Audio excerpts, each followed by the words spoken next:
Step 1. Find the style number on the tag. Step 2. Match the style number inside the jersey with the number on the tag. Step 3. Search it.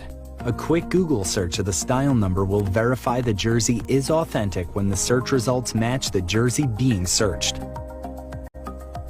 Don't be fooled by counterfeit jerseys. Before you buy, remember to find it, match it, search it. Fan Zone, 2 locations nationwide. Center City Mall, Chaguanas and Movietown, Port of Spain. Nationwide delivery available. Take some time for yourself or spend some time with the family at Sandy Point Village Hotel. Enjoy our various studio and suite apartments, self-contained with their own kitchenettes and Wi-Fi.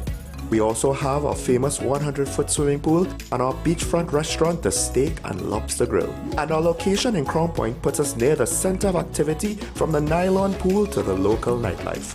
Call us and make your reservations at 639-8533, 389-2378 or email us at sandypointvillagehotel@gmail.com.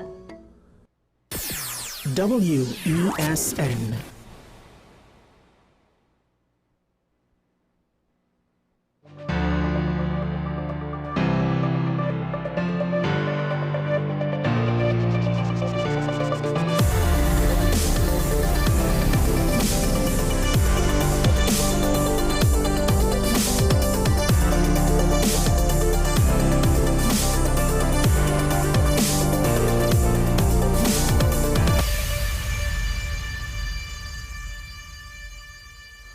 Good morning. Well, I say good morning more as a habit or custom. Not everybody's having a good morning right now. There's a situation that happened in Tobago, which I don't necessarily want to use it to push my opinions on one hand, but on the other hand, perhaps it brings into question certain aspects of our culture that we allow to maybe go out of control.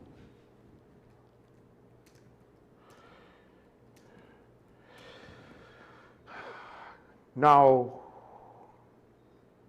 I wouldn't, depending on who you speak to, I don't think we are inherently a reckless people.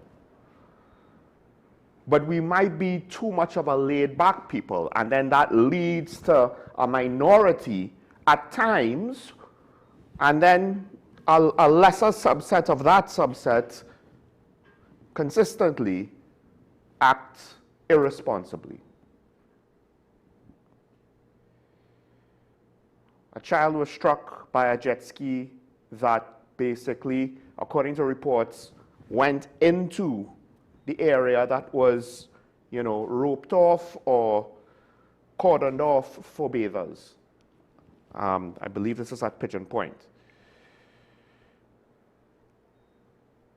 Now, there's no explanation given as to why the jet ski veered towards bathers. Hopefully, there's no intention there. That's all I'll say about that.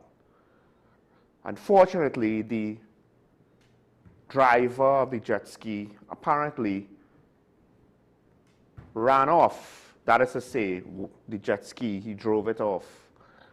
And as of publication time, has not been found, or his identity, as far as we're aware, is unknown. So my initial reaction is, this is maybe some degree of recklessness, some degree of carelessness, unintentional, and then panic. And this is the kind of thing that does not help a tourism product, because you don't need a series of bad stories and or bad outcomes. You just need one. And you just need one that's going to rock a situation to its core or the perception of such.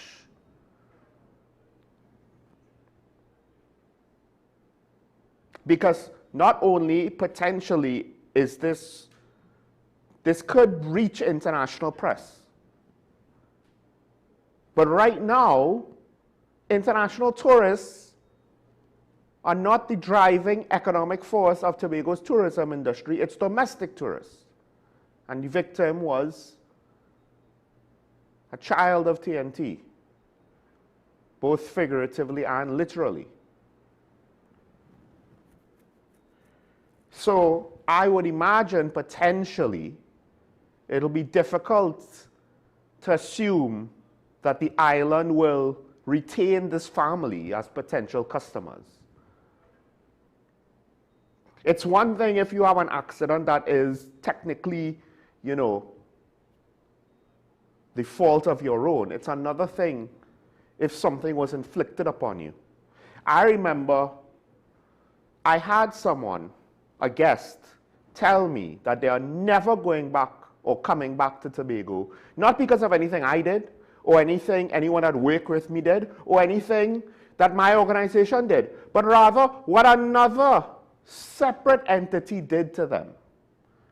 A representative of that business treated them. She wasn't upset with me. She just, I guess, wanted to vent. And maybe cooler heads prevail and she said, I'll give Tobago a chance. But because of one other entity, one representative from another institution who mistreated her, and there was no physical injury or harm, but she was so upset, she decided to explain to me, a third party, an outsider to everything that happened, it was so bad, I'm never coming back.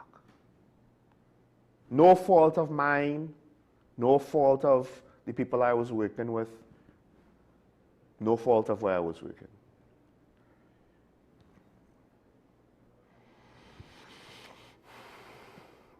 So it's interesting that, gosh, I don't even like the fact, for lack of a better way to put it, it's interesting that this happened just as I was talking about needing to be more professional. Because we take it for granted, right? It's safe. Speed up. Why are you driving so slow? And I was referencing not necessarily the jet ski accident, but how we deal with our nation's roadways. And it's one thing if we're naive enough to think that we are the best drivers in the world and we'll never be in an accident and no Trimegonian has ever died wrapped around a lamppost. We have too many naive drivers like that. Their confidence is really arrogant with regards to what they think they can handle. But then now, if we want, and you know, you have to want it, if we want to be a tourism destination, we don't necessarily want to have any sort of significant risk of bodily injury just because of how a few of our people drive their cars or around our beaches their jet skis. And of course, this is technically a crime of some sort. It has disrupted the facilities because I believe they closed it, that whole area, Pigeon Point, Bucco area, in order to conduct investigations. That is also technically not good for a tourism product, but kudos, I believe the authorities, the THA might have made that decision.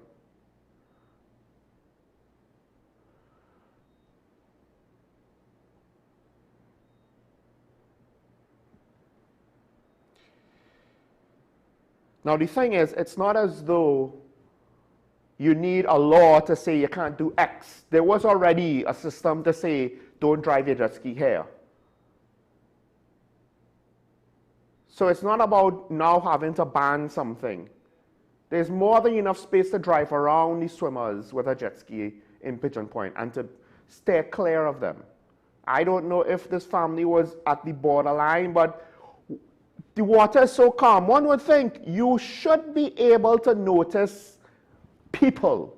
This is not Maracas where there's waves crashing and the like.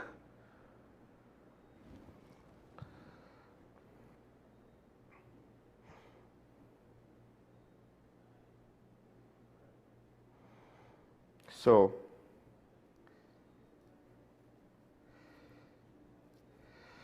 now, perhaps, if anything, it is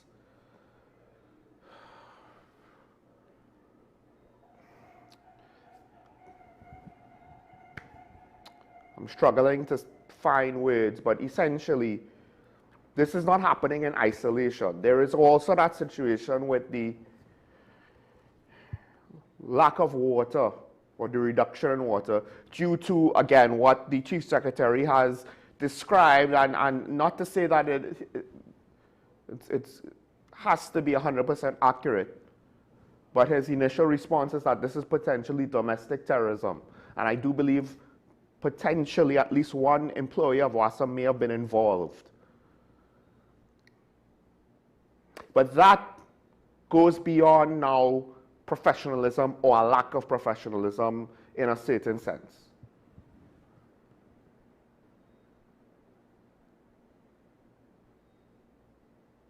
I just saw a documentary last night as part of a class.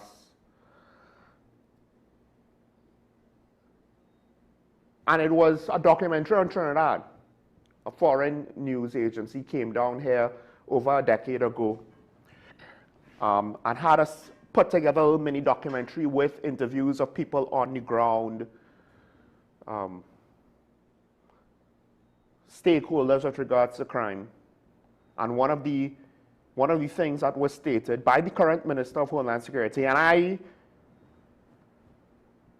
have no reason to disagree with the premise that he stated there, things changed in 1990. And the veneer of security, the mask, or maybe you could say the bluff, that is to say, don't do violent acts because you're getting in trouble. Well, after the coup, and maybe it was how the coup was handled, a lack of consequence, essentially, Minister Alexander said it exposed the limitations in our society. And now I'm paraphrasing, it opened the floodgates to violent acts. And perhaps now this whole WASA situation is an extension of that, because the longer our crime situation goes on in general, the more we will see new ways to break the law pop up, whether it's new scams and fraud schemes, new ways to rob, new things to rob. I'm not entirely sure what the intention was behind this whole WASA situation in Tobago, to be honest. But it all comes back down to one basic question. Because this wasn't just affecting WASA. This was affecting WASA that affected the island of Tobago, that affected one of the major private sectors of Tobago's economy, that is one of the larger employers of Tobago citizens outside of the THA, which, I don't know if you notice, but they already employ a lot of people in Tobago. It's not as though if hotels just start to close down, the THA could find more government jobs for people. And it's during the Easter vacation, and Tobago tourism, domestic tourism, if you haven't necessarily understood the challenge just yet, it is short periods of reasonable business, therefore earning revenue, of which you still have to pay your operating costs. And a lot of that is variable, so it will scale. And in between those short periods of reasonable levels of business, of good earning potential, you have limited customers, limited income. You still have to pay electricity costs, salaries, and the like, maintenance costs. And for restaurants and hotels, and to some extent bars depending, those are not small. You can't only have extra staff when Trinidadians come across. It doesn't work like that.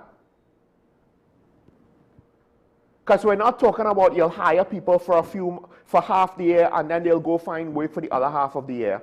We're talking week to week. You get businesses on weekends, hopefully, to pay your bills for the weekdays that you're empty. Whether you have a restaurant there that has only so many customers from the local Tobagonian population, or you're a hotel that will have barely any customers from the local Tobagonian population because they live there. Why do they need to go to a hotel there? Same thing for dive shops. And all of the other tour operators, you know, maybe the boat rides might get some locals every now and then, but it's not as though these are going to be your customers you're going to get week after week after week, day after day after day. No, you need visitors for that. And if visitors don't have water, all of those jobs now are technically at risk to some degree or another. So the question is, why do we seemingly have this penchant for hurting ourselves? Or at least those of us who identify as Trinbagonians will see it as we're hurting ourselves. The ones who are actually doing the deed, they're probably not saying it that way. Other people are being hurt, but in whatever way or form that we wanted to profit, we're going to profit. And if you want to have a country, one, solving its economic problems at the level that we have it, and two, become a greater player in any kind of international business, whether you're exporting products, whether you're a tourism destination, whether you're a service provider, you have to have a higher degree of professionalism. And then comes the fact, the dirty little secret is, oh, we want to complain. Buy local this, buy local that. Stop importing so much this. Blah, blah, blah, blah, blah. At the end of the day, psychologically speaking, how many of us really and truly, on some level, and it might be on a subconscious level, doesn't fall for the pitfall of foreign is better? And by doing so, underestimate or give less of themselves, commit less of themselves to their country. Because one of the best arguments for this, of confusion with regards to why we so little less in our own backyard is, people say, and when they go abroad, not all, obviously, but a lot of people find it a lot easier to obey the law when they go abroad.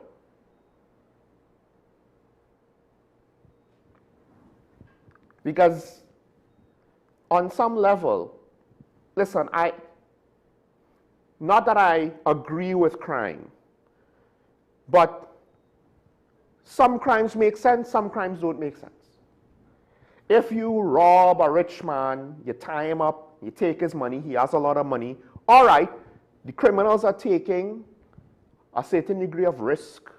They're breaking a law in order to get a reward. We don't have to like it, but at least there's some degree of logic there. Now, what we have is some criminals, they're shooting people what seemingly is over peanuts, and by disrupting WASN this way, I don't know how they benefit. I don't know, maybe it is domestic terrorism, in which case that's a political dimension. But if it is some minor two-bit scheme in order to fence parts or get a little bit of money or what have you, the harm caused to society for whatever little gain they are hoping to get is so disproportionate. And in theory, a law enforcement system is supposed to throw such a heavy book at them. Criminals are supposed to say, hey, I'm not going to do that. It's like murdering someone in order to steal their gold chain. You don't even know if it's real gold. I'm not going to go through and break such a severe law and face such severe consequences for that. Now, back in the day, there was a certain amount of professionalism, if you will. Robbers robbed. They didn't kill. They didn't beat. They robbed. But now the genie is out of the bottle, and violence as a tool to get what you want is in many ways becoming more and more utilized because we cannot stymie its utilization. And right next to physical violence against another human being is destruction of other people's property.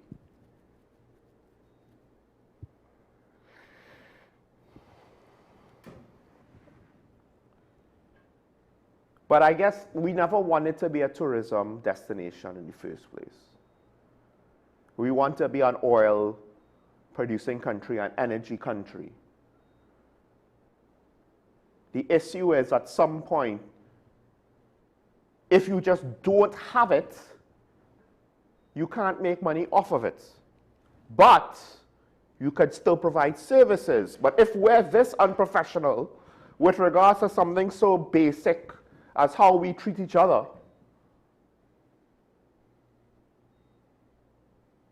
do you really think that we're going to put our best foot forward to be a service provider in the energy industry in the region or any other type of service provider? The pipe dream is always a financial sector, some sort of global financial infrastructure center. But that's like saying, oh, we'll build a stadium and we'll get a professional sports team of some sort to just inhabit it. There's not a plan to just say global financial center. There's like 3 or 4 governments that have thrown that out there. They haven't even necessarily explained exactly what is going to go in the global financial center. What type of business are they trying to attract? Who are they trying to serve? What scale, what scope, to what extent will the infrastructure be there? No, we'll just build a building and call it a global financial center, and magically financial services around the world will just flock to us because we are Trinidad and Tobago and God is a Trini. If we are not professional enough to deal with the basic day-to-day things, why are they going to come here? You can't just go through the motions of what Singapore did, not even follow the full model, and then expect the same result.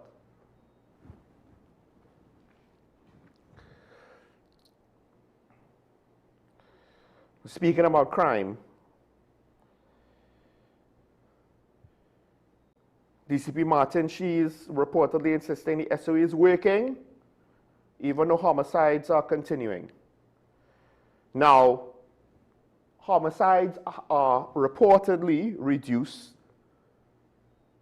compared to this time last year. It's still technically, for our population size, it should be considered too high. The problem is, and here's the key thing, with regards to the kidnapping and the rescue, that is a good sign of law enforcement being able to respond in a timely manner. With regard to the Coast Guard intercepting illegal, that is technically a positive sign that the borders are not completely free and open. Doesn't necessarily mean that there are still not avenues.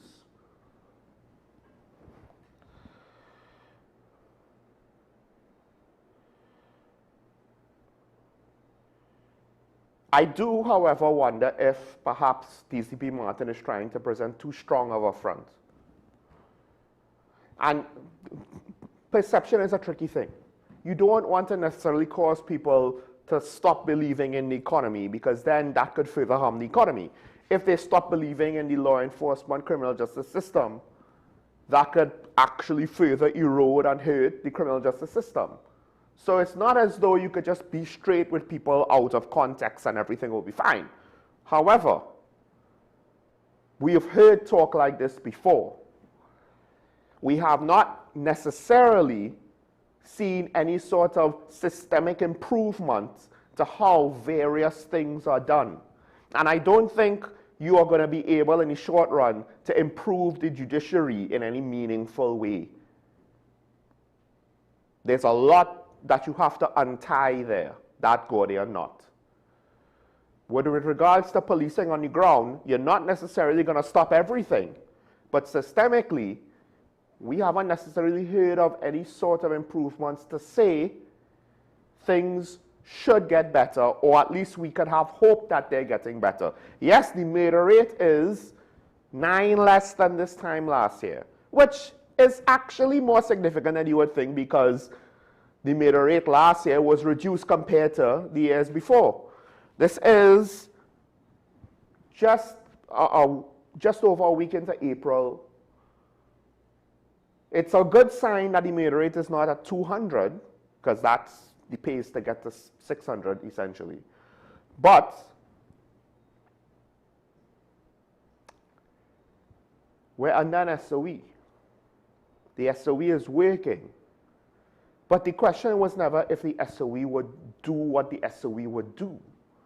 Although we did wonder to what extent will the criminal elements kind of figure out workarounds and bypasses in order to eventually get back to where they were pre-SOE, whether it is running guns, selling drugs, or committing murders, home invasions, what have you.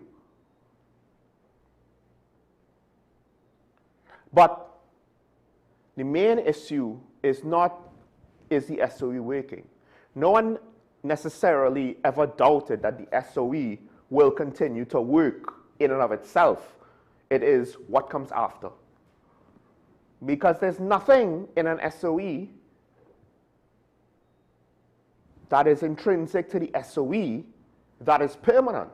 You have to then conduct police operations to affect crime under the umbrella of the SOE in order to cause permanent change. PDOs, without any sort of formal charges, without any sort of criminal matters to move forward with, have no permanency and is solely dependent on the SOE. It is a temporary measure at best. And the confidence that the DCP has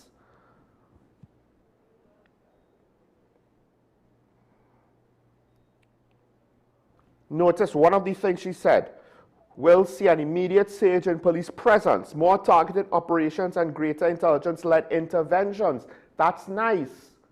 But interventions and presence prevents, stops, stymies, suppresses, but does not necessarily permanently stop by arrests,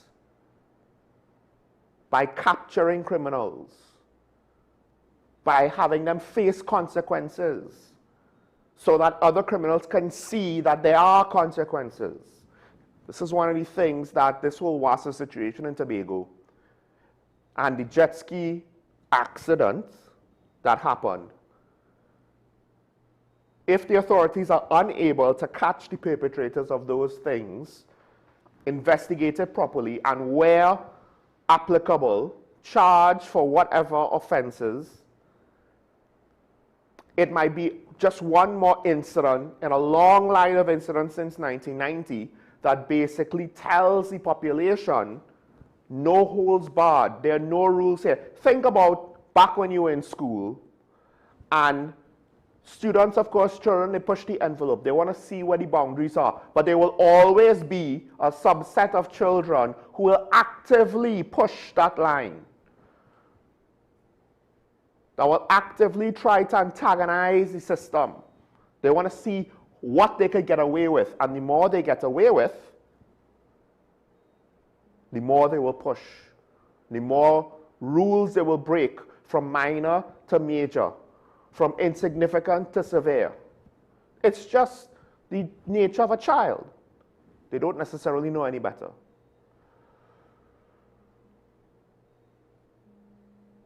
But on some level, that's what's happening now with regards to crime. Because once they realize, hey, this boundary ain't being enforced, like school children. I've been in a couple of situations where things got out of control with a class of students that in another classroom with another teacher in the same school, in the same combination of students, would not misbehave, but for whatever reason, circumstances broke down. The enforcement of rules broke down. The authority broke down. And fellas ran amok. And that's what we see in society. So, we have to wait and see with regards to how these things play out.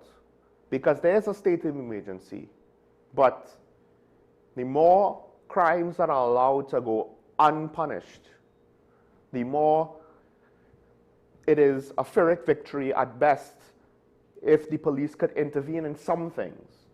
We're still grateful for that, the work of the individual officers that did their job, that protected the citizens in those moments. But some sort of headway needs to be made into cutting into the potential of crime in the country. And that requires not necessarily more effort by the guys on the ground. Yes, there are those officers that might be a waste of time. But that requires a bit more overall from macro decision making, from society as a whole, not just the police. It's not about the police need to patrol more and do more effort. It's about more effort overall from them, from us, from leadership, needs to be put into doing things more professionally, more properly, more consistently, and to some extent more frequently. And it's not about physical presence, but actually being able to consistently enforce the law and consistently impose legal consequence on those that break the law. But listen, I don't know if you realize it, there's so many people that speed in this country, it's an uphill battle just to stop the speeding. Let's take a break. When we come back, conversation continues. This is Talking About the WSN. We'll be right back after this.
Very important. There is an intrinsic neurotrophic factor that is released through myokines, that is some peptides that we have in our muscle that produce neuromodulation and increase that peptide in the brain to increase the neurocognitive of the brain. I'm glad you said that. Right. So exercise has an important part to play in the aging brain. As we get older, our gray matter does shrink. We have reduction of synapses, but exercise is shown to actually improve our cognitive functioning. Totally.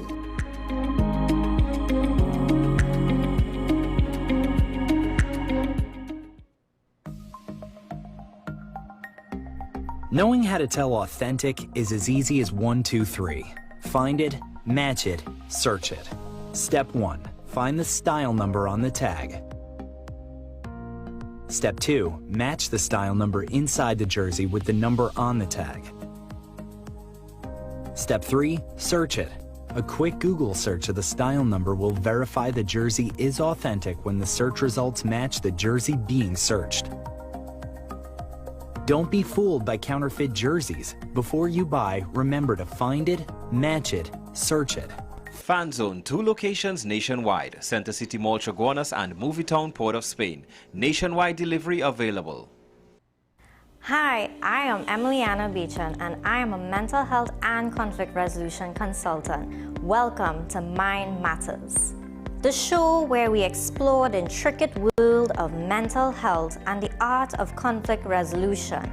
Join us as we hear from mental health professionals, conflict resolution experts, and everyday people who have transformed their lives through understanding and communication. Mind Matters, WESN Content Capital.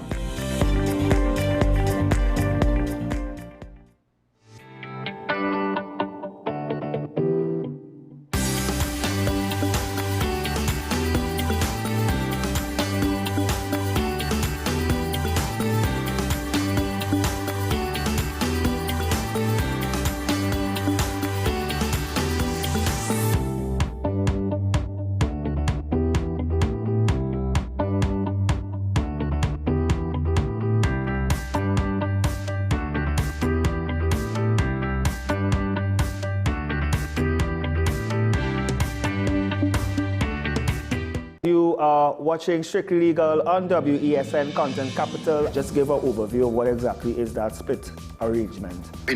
Now you don't need to register nothing. You don't need. We can do that another time. But then it becomes a hit, and then everybody starts to want to claim. The laws that predate many of the independent countries' constitutions are going to be those colonial laws. We know there are an infinite amount of circumstances that would lead to a murder. I have a great idea and I have a great concept, but until it's actually expressed, it does not become intellectual property. Accomplishments or targets of a forensic accountant is to quantify what may have been lost. We believe we defend criminals and we manipulated the law and we exploiting the system.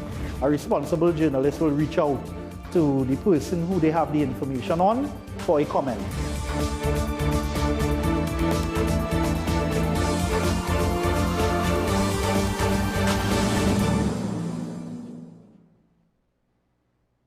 This is 10 Questions. I'm Andy Johnson. The distance from where we should be in the world in going forward on our commitments with climate change. The effects of climate change that cannot be accounted for. It's called loss and damage. And we're seeing loss and damage happening so much more in this decade and the previous decade. The principal term there was this question of the correspondent banking issues. That is why we're trying to build capacity with this country here, Trinidad and Tobago, and other countries in the region. Man is not showing any signs of stopping or even slowing down. More than half of the forest in Trinidad is already gone. All the plants and all the animals and all of the nice clean water and fresh air and everything had to be on this planet for humanity to have a chance. We have small change when it comes to countries that can take decisions, and when they speak, the world listens. The General Assembly is a very democratic forum. And Trinidad and Tobago has the same vote as Canada, in spite of the obvious difference in size.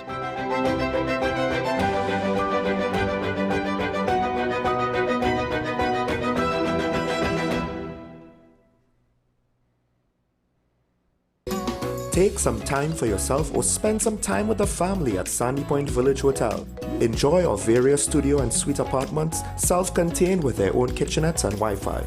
We also have our famous 100-foot swimming pool and our beachfront restaurant, the Steak and Lobster Grill. And our location in Crown Point puts us near the center of activity from the nylon pool to the local nightlife. Call us and make your reservations at 639-8533, 389-2378, or email us at sandypointvillagehotel@gmail.com.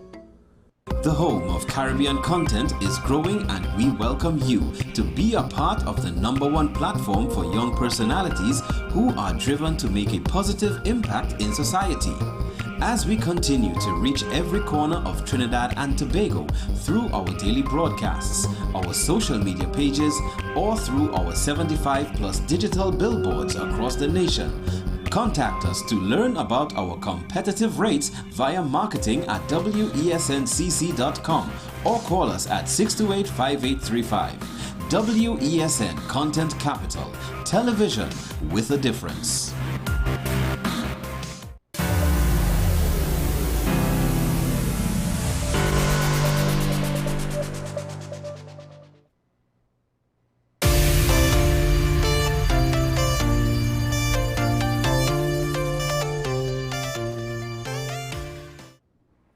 I'm back here and talk about the WSN show. Michael Small with you once again. Our guest is unable to join me, but the conversation has to continue. The show must go on, so it will be had.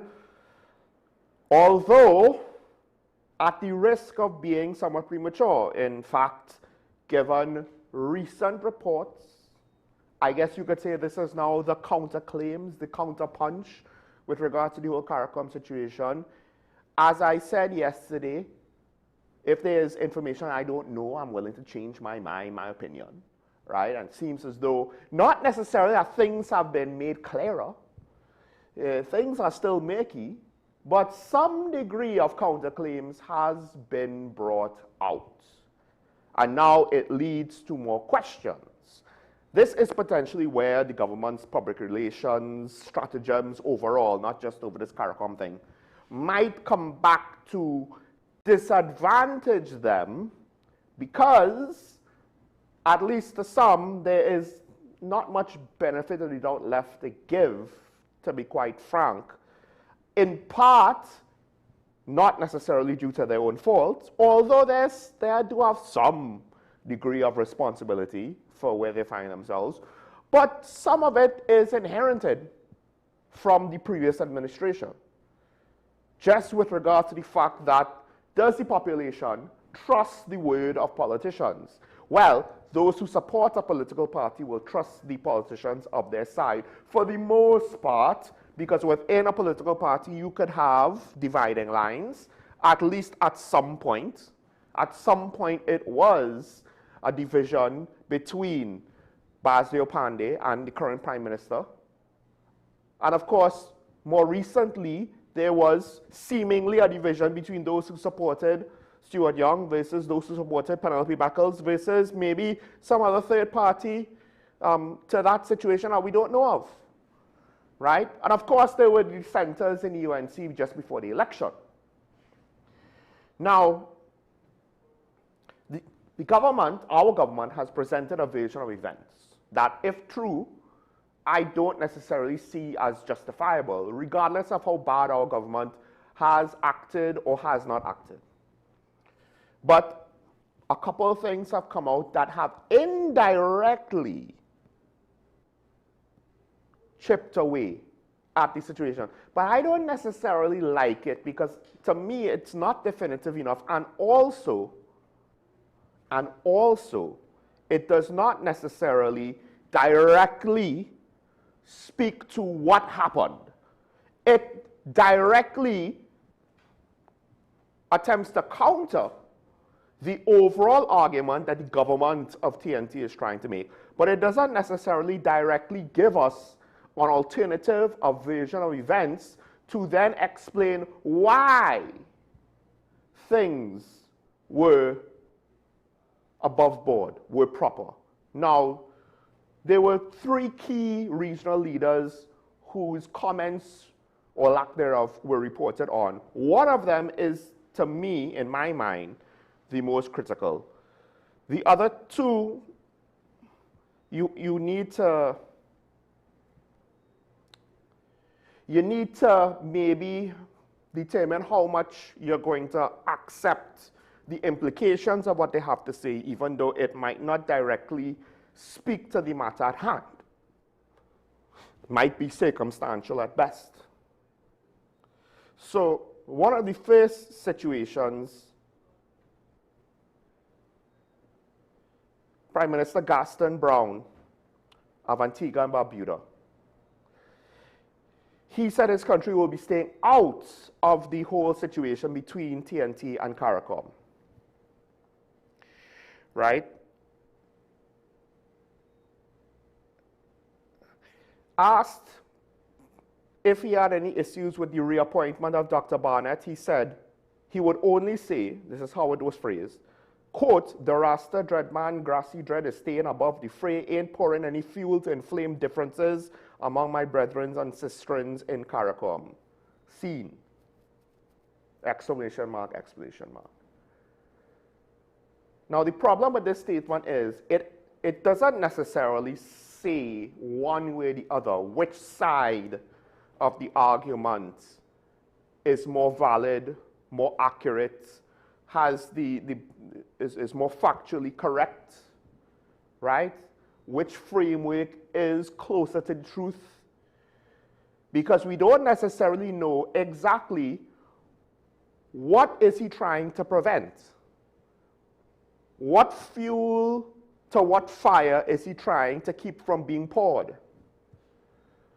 Is it that he is trying to prevent Trinidad and Tobago from looking bad and reaching a point of no return where the direction that we're seemingly on for quite some time now, there's no way to reverse it?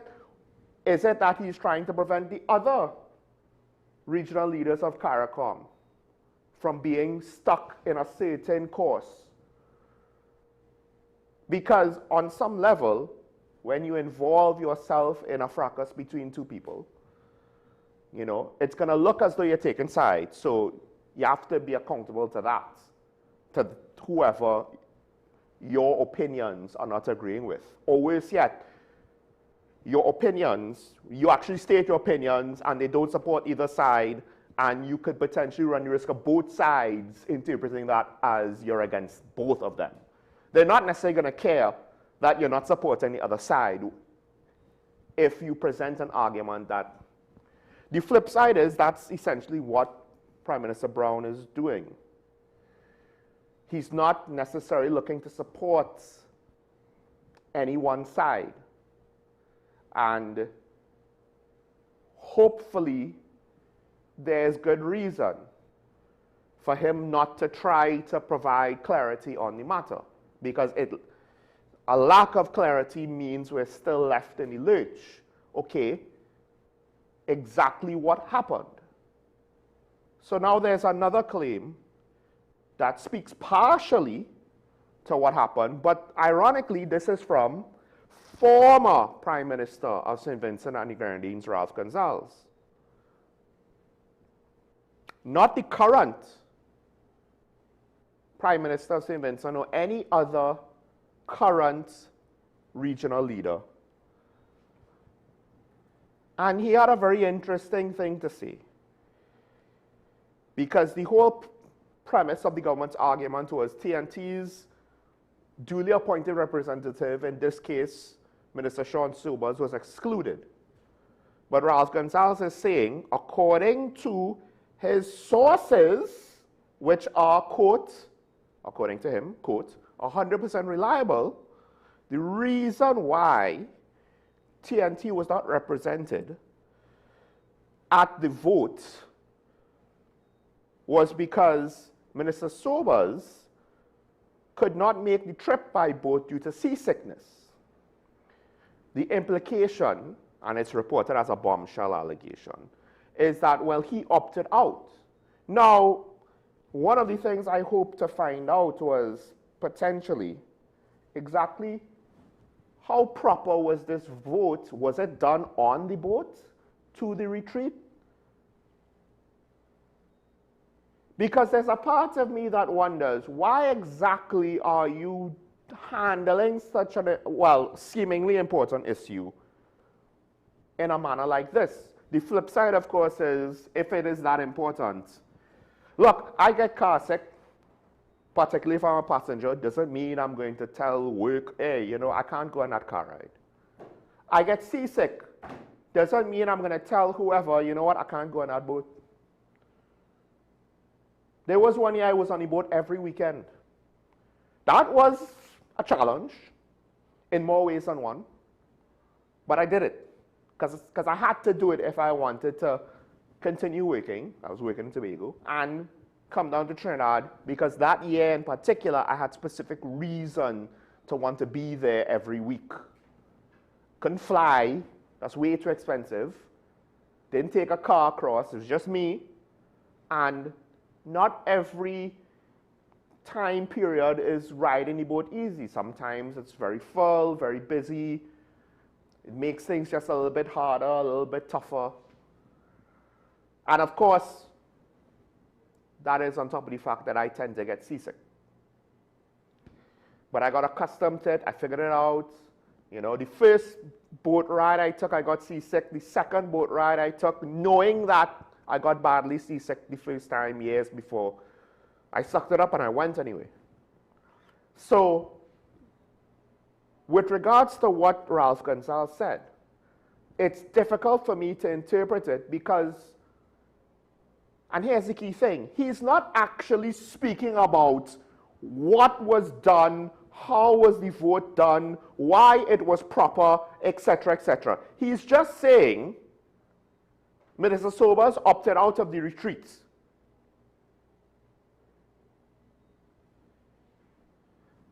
I don't know how proper is it for such a vote to be done during a retreat. I don't know. But he's just saying Minister Sobers opted out of the retreats. Right? So he absented himself and nobody else was nominated who wouldn't get sick to attend the meeting. This is what Ralph Gonsalves is saying. Because he's saying Sobers may be omitting key details. Right? Well, that's nice, but here's a key detail that needs to be established for this to matter. Because I do believe, and I could be wrong, my interpretation of events was that Trinidad and Tobago might not have been aware that the vote was taking place. I could be very wrong on this. If we didn't know that the vote was being taken place, then I could see why Minister Sobers would say, well, I get both seasickness, so I don't need to go to a retreat. That's a lot different than saying I don't need to participate in the vote for Secretary General. And that could explain why no one else was nominated to take his place on behalf of TNT. Now, I'm not saying that we didn't know, but what I am saying is if Ralph Gonsalves was thorough, he would state that clear.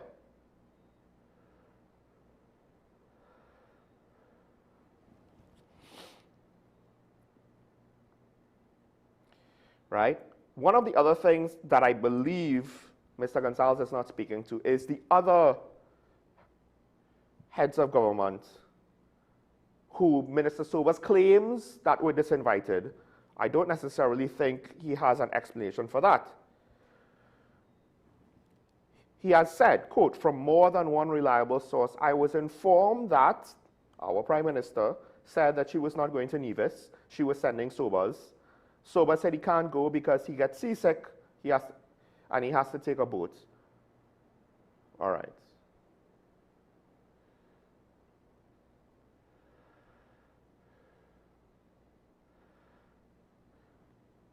He doesn't necessarily explain what actually happened. And this borderline, ironically, you know why this is somewhat upsetting? Beyond my disagreements with Mr. Gonsalves and what I believe was his conduct over the situation with Esquibo and over the situation with narco-trafficking in the region. Because he had his own agenda, cool. On some level, this seems not too dissimilar to what Anna Roberts did to him. Now, on one hand, turnaround is fair play. So, it might be fair to say, well, this is what you get. You want to throw accusations that might be incomplete out at him, then it's kind of difficult for us to really have pity on you if he's going to throw this out towards our government. That is to say, well, Mr. Sobers couldn't go because he said he was sick.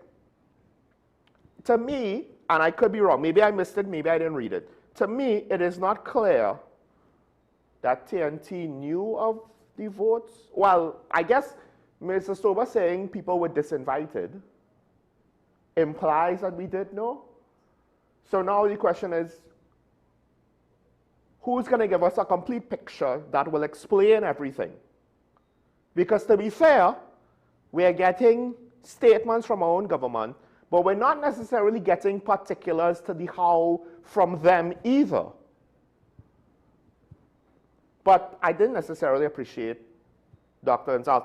He goes on to speak about the Prime Minister's statements at the CARICOM meeting and how he didn't like it and blah, blah, blah, blah, blah, and blah, blah, blah, blah, blah.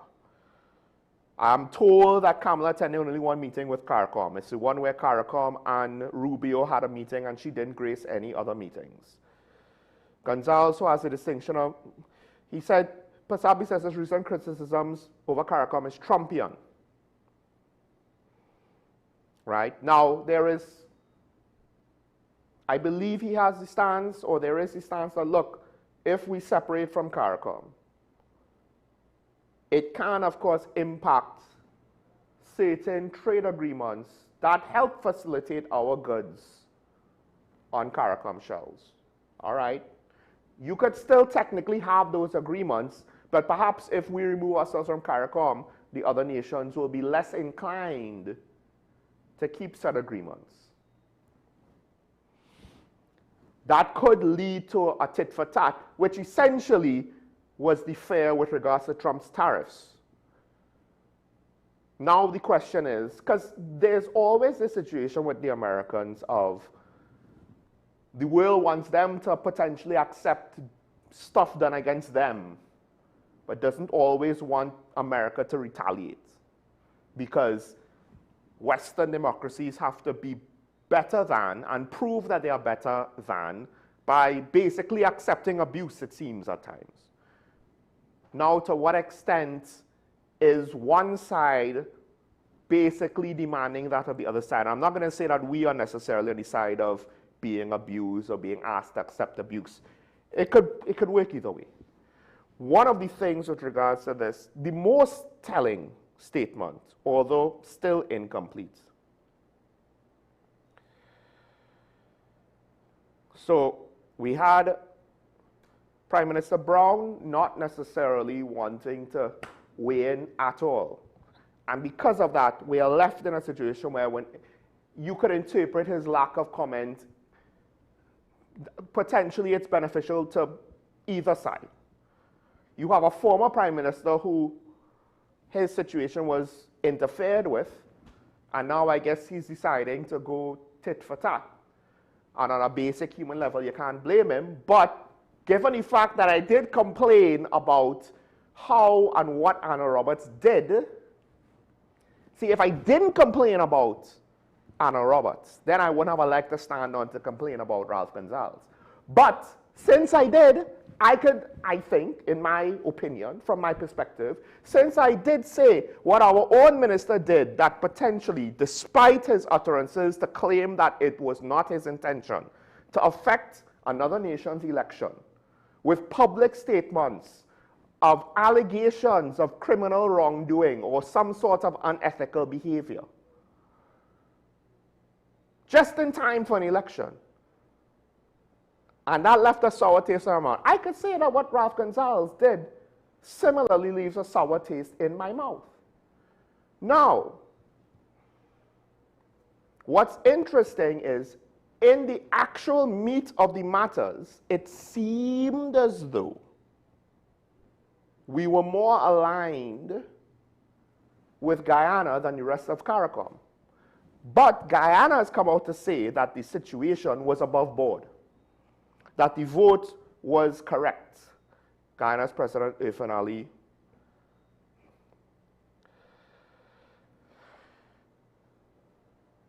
quote, "Let me be fully transparent on this matter. I was involved in the discussions, as all other heads, on the reappointment of the Secretary General. We support the reappointment of the Secretary General. That's the first thing, and I hope it brings clarity. I was there when she was appointed the first time, and we did not follow any process that is different from the first time. When you go to CARICOM heads of government meeting, there's of course the general meeting, the plenary, and then there was the caucus, and this matter was discussed in caucus, and views were exchanged, and the decision was taken." Now, he can't get full marks because he hasn't necessarily described what the process was. And I don't necessarily know why. Is it I just didn't want to take the time to do it? Was it too technical to explain? Were there things that he didn't want the public to know because it would be more of a distraction than actually useful and pertinent to the situation? I don't know. I wish that he would have explained the process so that we could understand the claim and it would back up and support, because this is how academic papers are structured. You have a claim, but then you back it up with reasoning, logic, evidence, etc., etc. He has a claim. Technically, he's not backed it up with anything beyond just the weight of who he is. That said, the weight of who he is in at least some sense of the potential divide in CARICOM is a lot more pertinent than, say, the weight of who Ralph Gonsalves is, even if he was still Prime Minister of St. Vincent and Grenadines. Because it seemed as though, because of the differing agendas of various island states in CARICOM, with how they prefer to engage with external foreign powers, energy providers, etc., etc., the assumption is, for the sake of his nation's agenda, Ralph Gonsalves had an agenda that differed to, say, President Irfan Ali, for the sake of Guyana's own national agenda. Because essentially Guyana is help us secure ourselves, the United States, from the bully Venezuela.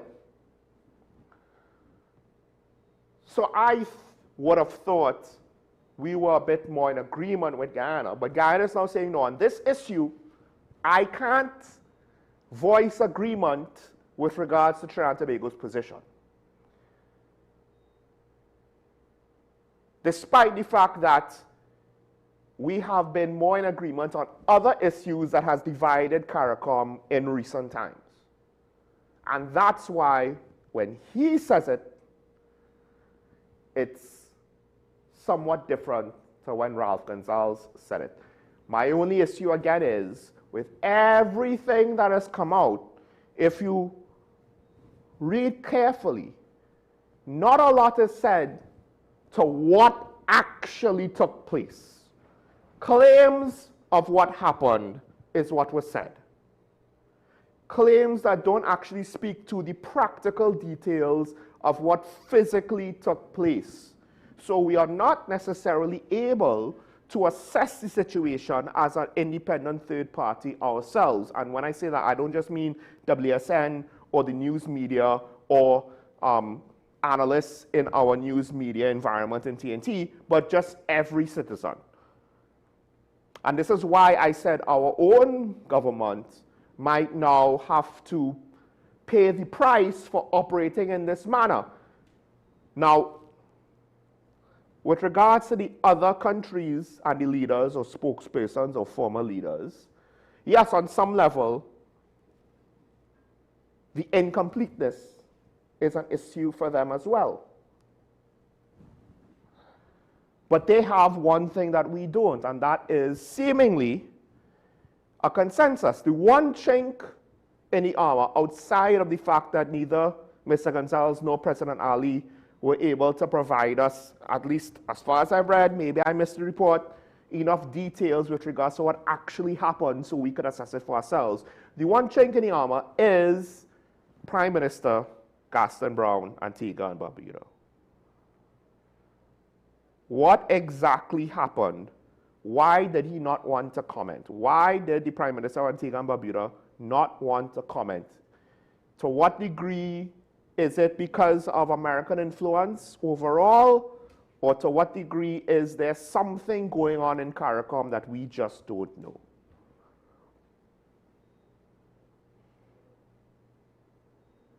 And on some level, I guess, not because I want to see CARICOM fail. I have come out and said repeatedly, CARICOM can be the solution for all of the members of CARICOM to achieve economies of scale for certain domestic markets, whether it is to provide certain services or goods at a more competitive rate, or not necessarily to have economies of scale, but to leverage a larger market to justify being able to provide certain services to the region.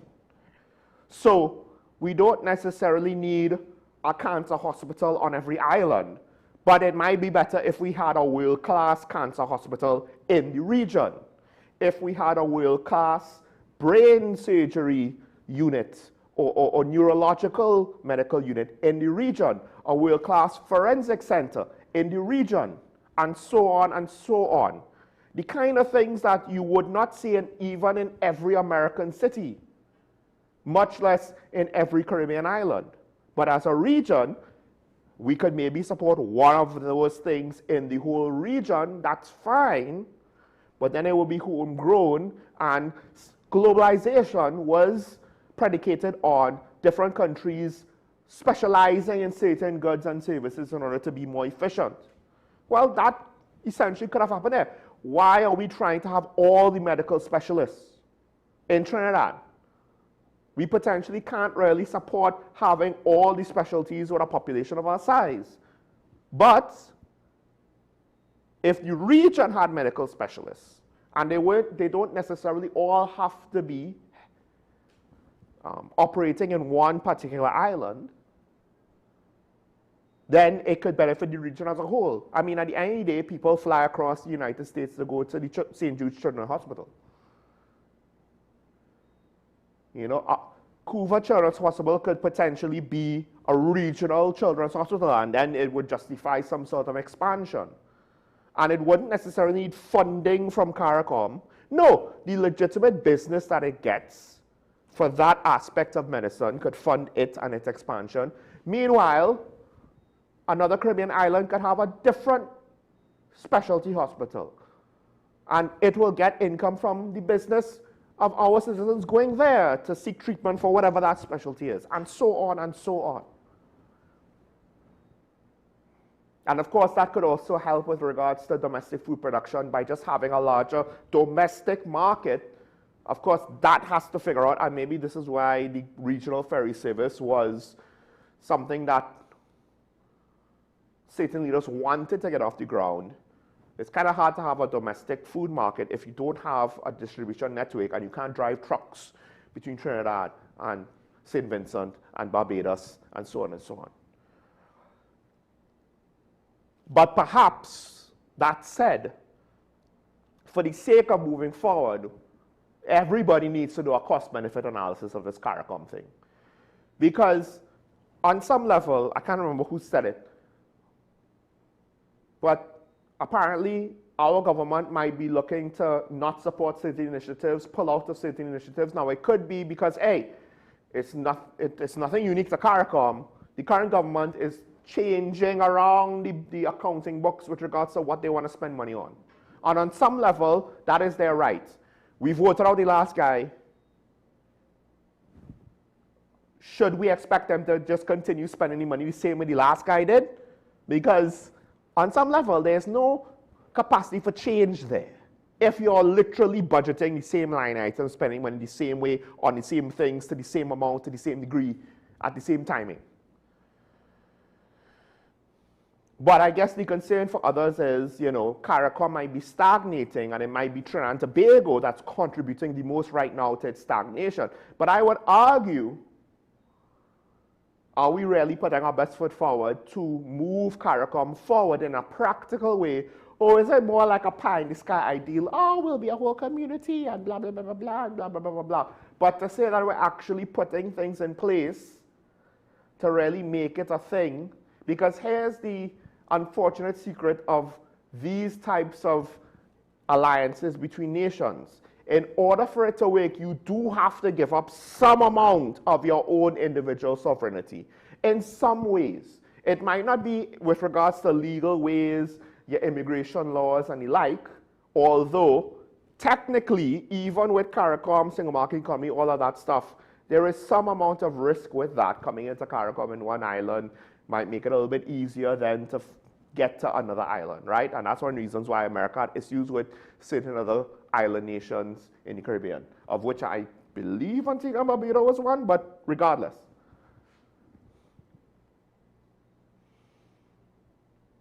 By coming together and potentially looking to specialize more in order to provide more competitive rates, certain goods and services to each other as a single market, as a pseudo-domestic market, it means we will become more dependent on each other. And the more dependent on each other we are, the less independent we can act. Because the less capacity we have to go our own way if we don't like how things are going. That is why Britain suffered from leaving the EU economically, even though politically they technically said the cost outweighs the benefits and we have to go.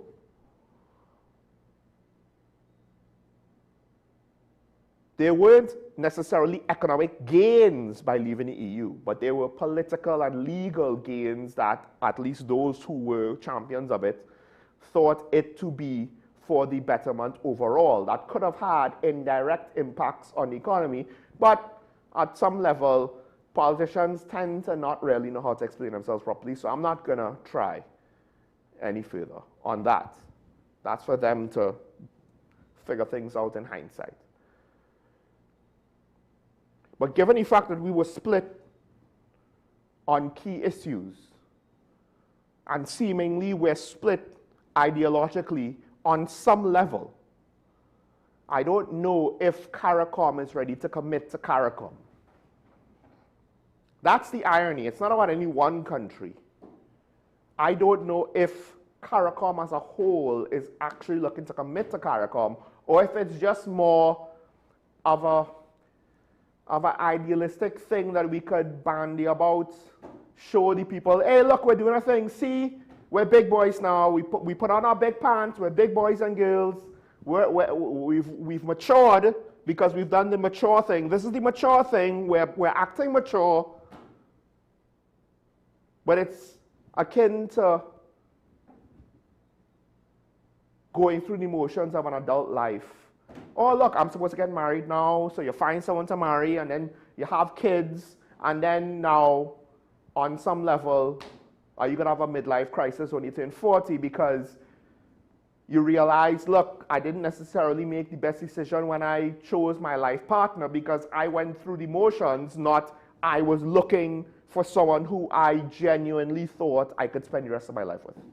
Because that's what, the further you go down with CARICOM, that's what it is.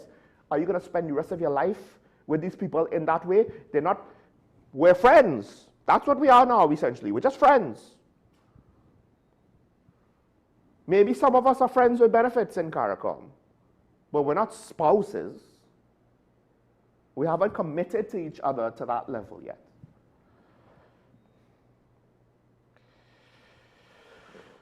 So, hopefully, we will get more.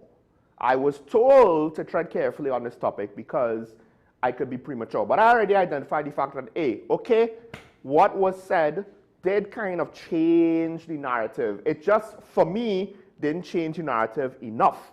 It wasn't definitive enough. It was very interesting what Prime Minister Brown and President Ali said. And to some extent, it means that, one, well, let me not classify it that way. Overall, it just means that the situation is not as clear. And at least for us on the outside looking in, as far as I'm concerned, now the truth of the matter is up in the air. And I'm just hoping that it actually falls to the ground and I could get a good look at it properly now. But we have to wait and see who's actually going to bring receipts. I don't know. I don't necessarily, just because you say your sources are 100% reliable, and they very well might be, and they probably are, but I can't act on something like that, can I? Because if that's the case, Lucy, you would have had a lot of explaining to do. Now, moving on to another topic, this one and I do wonder if there's a part of me that's bothered by the fact that this is just continuing to go on and on and on and on and on. And essentially, Edie Stewart's been in the news over and over and over and over, talking about some of the same things generally over and over and over. And it's funny because he's not necessarily talking about, oh, well, we want a pay increase. His words are not necessarily that limited.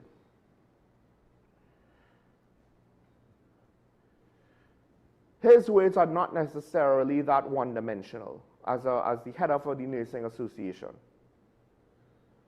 No, what he has been, like few association or union leaders, he has been complaining about working conditions, about the potential issues that could affect the services that his industry is supposed to provide. But his industry is a public service, not just some sort of private endeavor, not just some sort of luxury. Look, the air bridge is a luxury. Members of the TJ could say it's a necessity because it's public transport. And on some level, you could see where that is true. But ultimately speaking, the air bridge as is not a matter of life and death for any citizen or for the country on a whole. Yes, access to air travel could be in certain medical situations a matter of life and death. You don't necessarily need the air bridge for that. You can't just have a medical service.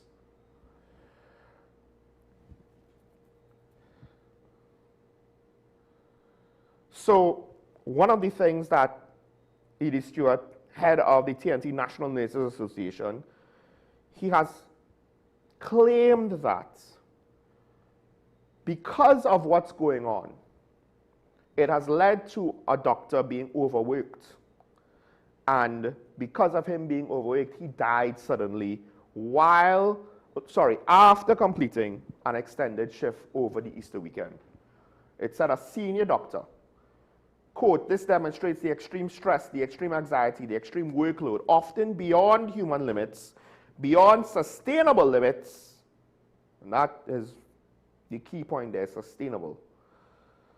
"If this continues, and sadly, it has caused the loss of one of our colleagues." Now, one of the issues I have is, so at least before, because again, it was reported that at least one of the, either Eric Williams or North Central, they had 2 hiring rounds of nurses, the second one being 50 nurses. So that technically alleviates the issue of manpower shortages on the nursing staff. Because while the nurses were essentially saying, yo, we're not going to compensate for your lack of manpower by working overtime, and the Nursing Association has been complaining about this long before. But especially since you want to cut overtime pay. Because one of the things that a higher overtime pay can help you with is now you could afford, if I'm overworked, if I'm overstretched, I could pay for things instead of having to do it for myself. One of the ways you save money is what? You cook for yourself, you clean for yourself, you know, you do things for yourself to save money. You cook from scratch to save money. When you're overworked, you don't have that time or energy. So what are you going to do? You're going to buy maybe certain instant foods, ready-made meals, takeouts. You might take your clothes to a laundry service or dry cleaners more. You might hire someone to just, sweep your house once a month or something like that because you don't have time to clean your house. So one of the things that I had an issue with was why I understand around the world, at least in Western democracies, healthcare is one of those weird things where, yes, we know we're working you to the bone and you're dead tired and you might be fatigued. And when you're fatigued, generally speaking, we don't allow people to operate heavy machinery because that could cause accidents and leads to deaths. But medical practitioners who hold the life and death of people in their hands, you could be fatigued in a high stress environment where you need to have your mental faculties firing on all cylinders if you want to ensure the best results. And again, we're not talking about if we want to ensure that the cake looks as pretty as it should look. We're talking about if we don't want this person to die on an operating table or in an emergency room, etc., etc. And our health service, and yes, it could be because the Cuban doctors, Cuban nurses, etc. But the point is, I don't know if, look, maybe part of the issue is they were so cheap, we were paying them so little. Is that ethical? I have no idea. Because half of their paycheck was apparently going to Cuba, so they didn't even get the whole thing, right? Is it that we're cheaper, that's why they were preferred? Because if they weren't cheaper, one would think, and maybe this is where they got the new nurses to be hired, cool, but why are we operating with a staff shortage on something like public health? If this was some random minor government office, all right, the work is slow, fine, we'll have to live with it. But we're not talking about that, we're talking about public health. And to the point where, since the nurses are refusing to compensate for the low levels of staff, the doctors were asked to do so. Now, it could be that, listen, everything could have been working fine and smooth and this unfortunate situation might have happened. Right? We don't know. We don't know 100% for sure that every death attributed to COVID was because of COVID.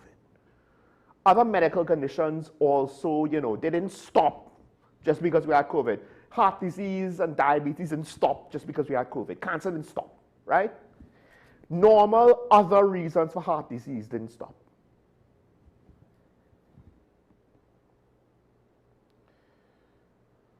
But again, the association points to increasing workload, staff shortages, mounting administrative strain have created an environment that many have quietly struggled to endure. Now, one of the issues is,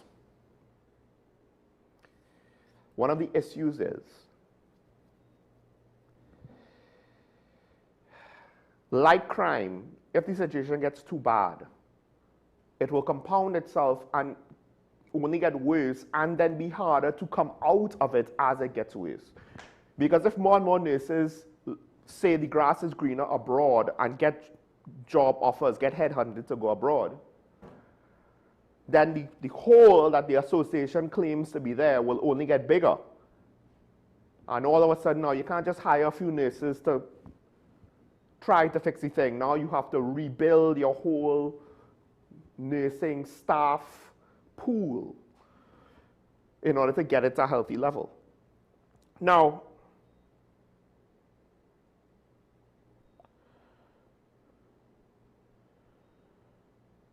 Dr. Tim Kobiseng apparently suggested that there was corrupt activity within the system, with some nurses taking home between $60,000 and $80,000 over a 3-month period based on it.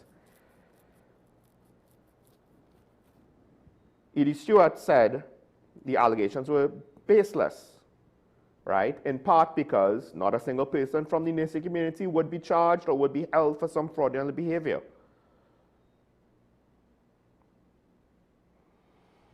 Right? Every single person would have had to have approval. The very management who wants to take away the income would have had to approve it.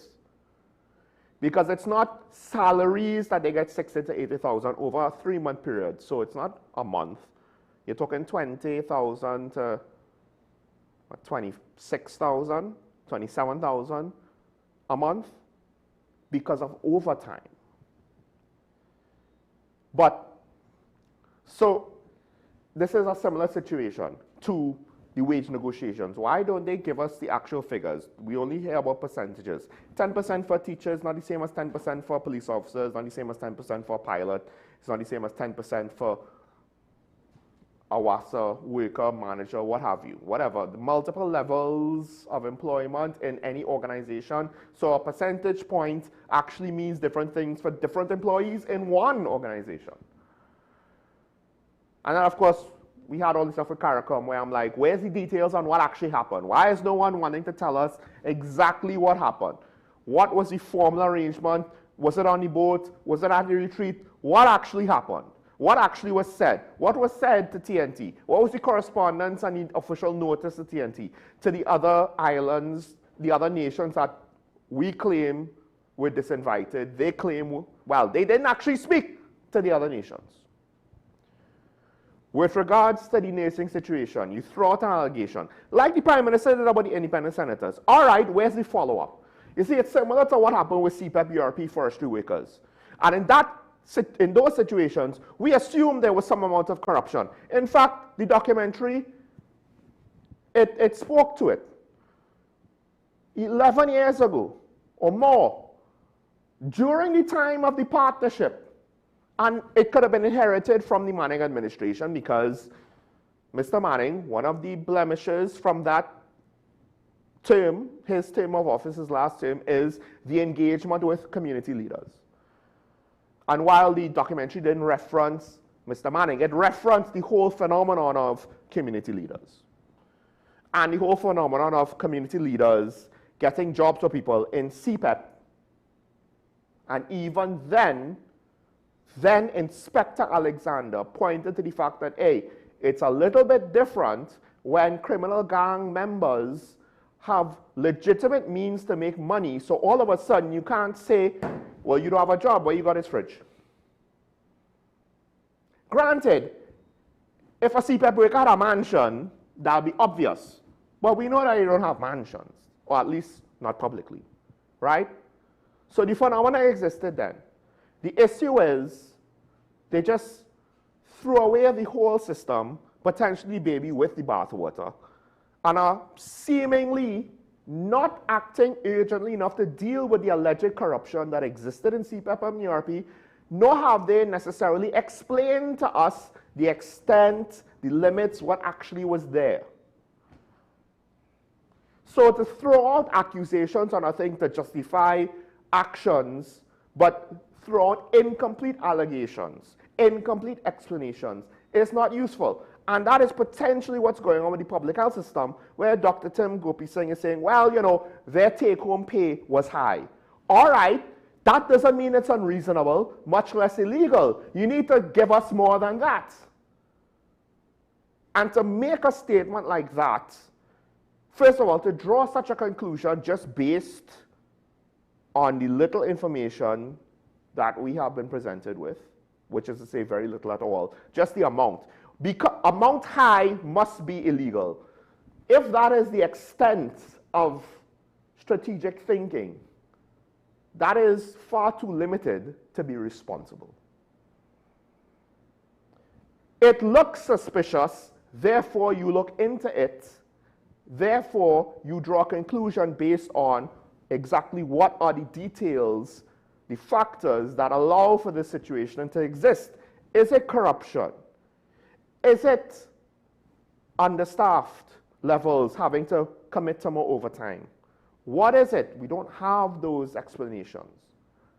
And if a government, if people in authority think that they could operate like this, listen, if it was your private business and you're a sole trader and you're the only owner, you could do what you want. Government is not like that. A health authority is not like that. But it seems as though, and this would not be the first time, the previous administration did this too, it seems as though politicians want to act as an authority unto themselves that speak to no one, all the while pandering to the public in order to get votes. But we are not the bosses of the people who we vote in. We allow them to be in high office. We select them. We choose them. We are technically their employer. Taxes pay their salary. But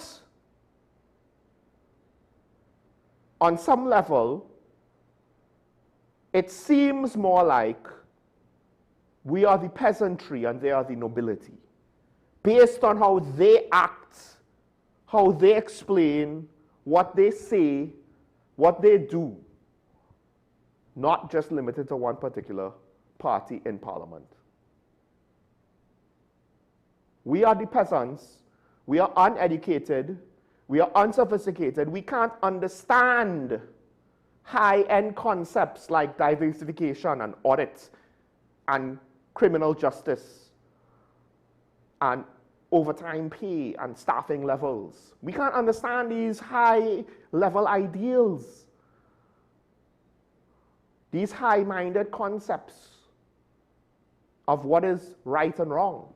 We only get buzzwords and cliff notes and bullet points and incomplete narratives, and then they want to know, well, why don't you trust what I have to say?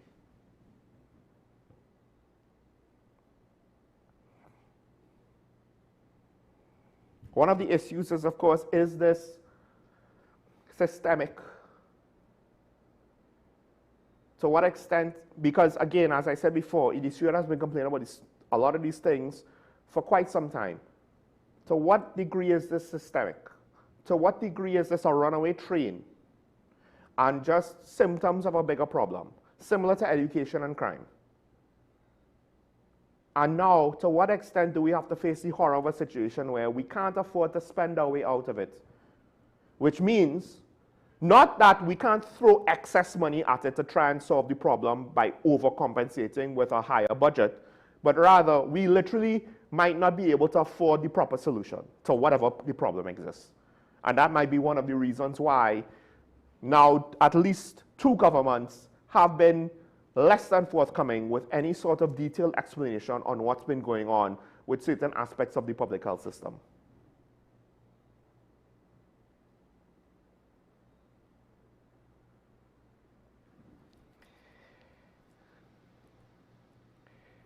So, there's a planned protest on Friday. If you're sick, don't wait till Friday. If you're sick and you have to go to public health centers and hospitals and authorities, don't wait till Friday.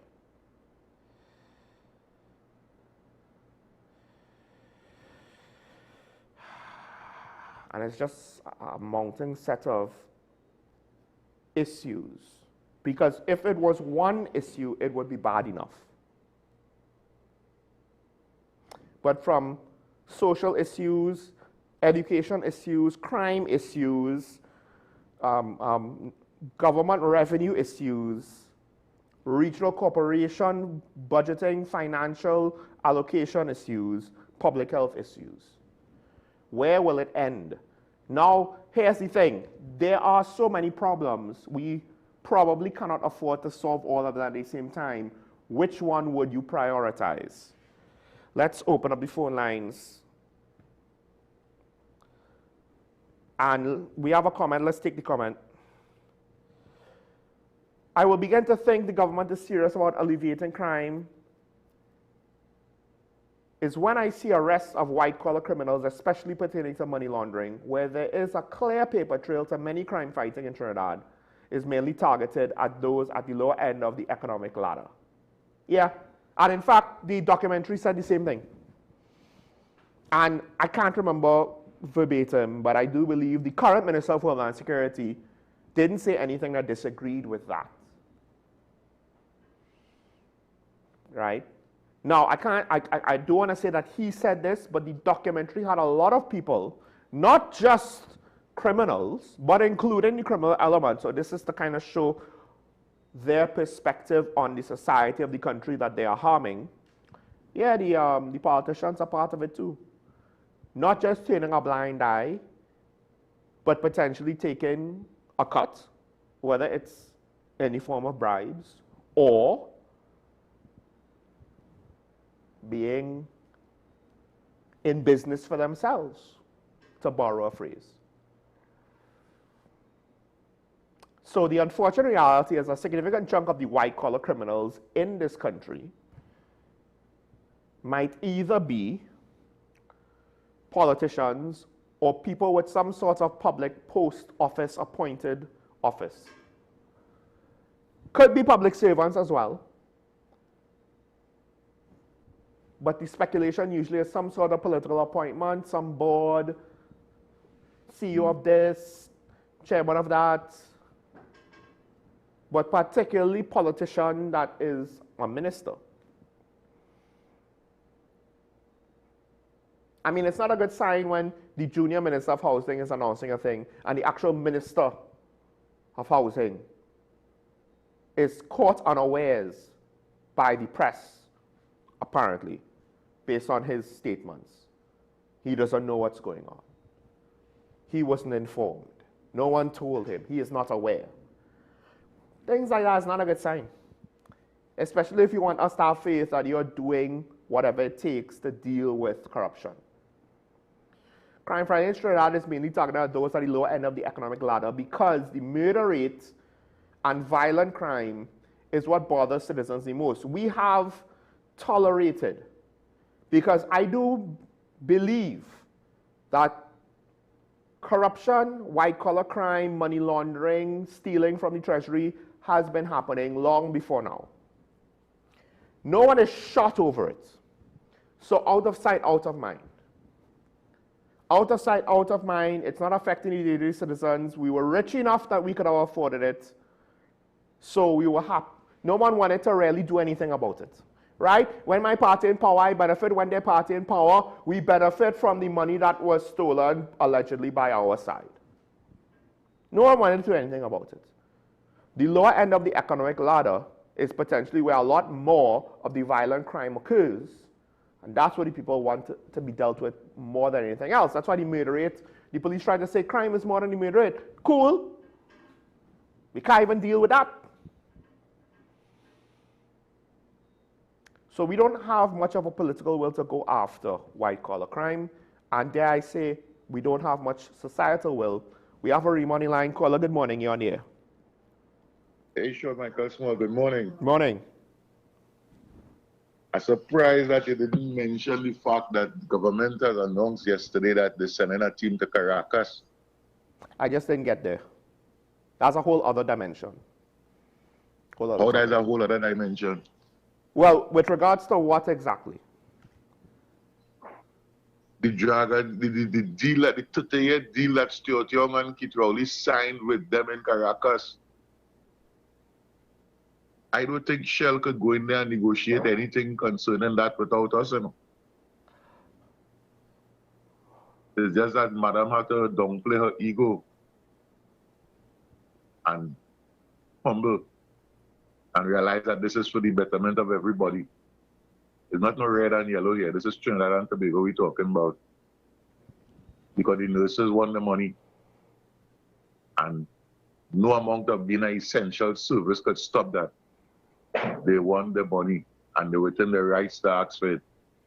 And she now has to find the ways and means of getting this money, which means that you have to get on your bike and go to Caracas. So what I want to tell you this morning, because we realize that the agents will be watching the program and taking our ideas. It's time we start to charge for it. Yeah. It's time we start to charge for our ideas, because despite the divergent views that we have, most of the callers have Trinidad's best interests at heart. And that is something the politicians and them don't really, they would say it with their mouth, but deep down in their heart, they don't have that conviction. But I want you to understand one thing though with CARICOM. Mm-hmm. CARICOM is a form of economic integration. And the three main features we have in CARICOM is a common external tariff, factor mobility, which factors are free to move across borders. And we're not supposed to have taxes on the goods of member countries and then member countries. That is it. The end. And until we realize what it is, because it is not a political organization. Mm-hmm. And if we believe the minister who said that he never received any invitation, whether he left early or not is irrelevant. because the meeting was going to happen and he never received any invitation. But then what they say in Article 20, they tell you that 3/4 of the membership there, you could still form a quorum. So Trinidad and Tobago have to understand what is our position in CARICOM. We just sell, they just buy. So what we have to do is try and sell more so that they could buy more. They add variety to our products to sell more, and done the story. But the days for being an ATM, as the Prime Minister said in our previous incarceration, them days over. Because I'll leave you with this. Before our time, Trinidad and Tobago lent money to Guyana. You know what I'm telling you? And when they couldn't pay, we took payment in rice, we took payment in lampos, and Basil Pandey, former Prime Minister, he forgave them the rest of the debt. So when you're here today now, the Vice President of Guyana, Brad Jack, they were saying, we are not going to help Trinidad understand what kind of game it is playing. Because we have a refinery, they don't. We import oil to refine. So why it is they can't sell us, or we come to some agreement with them. Good program as usual. I'll listen off here. Thank you. Thank you, caller. I think the implication is without the common external tariff and the tax-free, tariff-free trading, it might cause the economic balance point to shift and make American goods more competitive and cheaper, right? I'm not entirely sure exactly how true that is because you would need some amount of analysis. But it's different to say our manufactured goods on our shelves because there's added cost to ship it to the CARICOM nations. And America potentially will produce things at a much bigger scale than Trinidad. The flip side to that, though, is there is an interesting phenomenon happening in America. And I don't know to what extent it's going to deal with things like snack food and the like. First of all, some of our products are relatively unique to us. So it's not as though we copy their snacks wholesale. Yes, there are some similarities, of course. Our cheesies is not necessarily like their cheese snacks. Our potato chips are similar to their potato chips, some of them, right? Things like Cricks is relatively unique. They have crackers, Ritz biscuits, but it's not everything is quite the same. So there's some amount of cultural relevancy for snacks and for certain products that you're not necessarily going to get a one-for-one alternative from America. And then there's just a certain amount of regional potential brand loyalty, although, depending, the citizens of each country could say, hey, we don't like how things going on with Trinidad, we'll just stop buying Trinidad stuff. So you can have it on your shelves, you're not going to buy it. And then eventually it'll reduce the market share. So, but it's a lot more complex than just one, I think it was the former Prime Minister saying this is what's going to happen. I mean, that's nice, but let's not forget, we were importing food stuff from St. Vincent and Grenadines. If they don't want to buy our stuff, we don't have to buy their stuff either. Then it becomes a trade war, it becomes a mess. And I guess this is where Gaston Brown, what he was trying to prevent. He's trying to, I believe, I assume, he is the adult in the room saying, let's not make a mess of things, guys. While most other people who are speaking seemingly are not afraid of making a mess. Now the question is, why? Why is Mr. Sobers, why is the Prime Minister, why is former Prime Minister Ralph Gonsalves? We haven't necessarily heard from too many actual regional leaders.